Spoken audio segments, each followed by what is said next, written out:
বিদ্রোহী বিডিআর সৈন্যদের প্রতি সরকারের সাধারণ ক্ষমা ঘোষণা এবং সহানুভূতির সঙ্গে তাদের দাবি বিবেচনার আশ্বাস।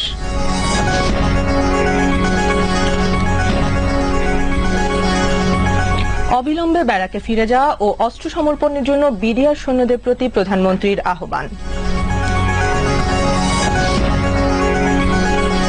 প্রধানমন্ত্রীর আহ্বানে সাড়া দিয়ে অস্ত্র সমর্পণ করতে সম্মত হয়েছে বিডিআর প্রতিনিধিরা।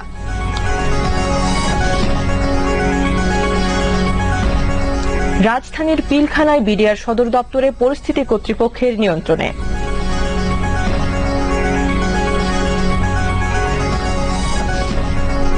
আগামী মাসের মাঝামাঝি থেকে নিম্ন আয়ের মানুষের জন্য সরকারের খোলা বাজারে চাল বিক্রির পরিকল্পনা সংসদে জানালেন প্রধানমন্ত্রী।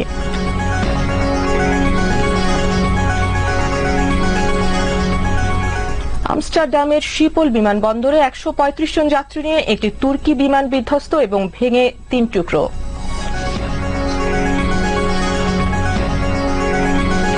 এবং করাচিতে সফররত শ্রীলঙ্কা ও পাকিস্তানের প্রথম টেস্ট ড্র, ইউনুস খান ৩১৩।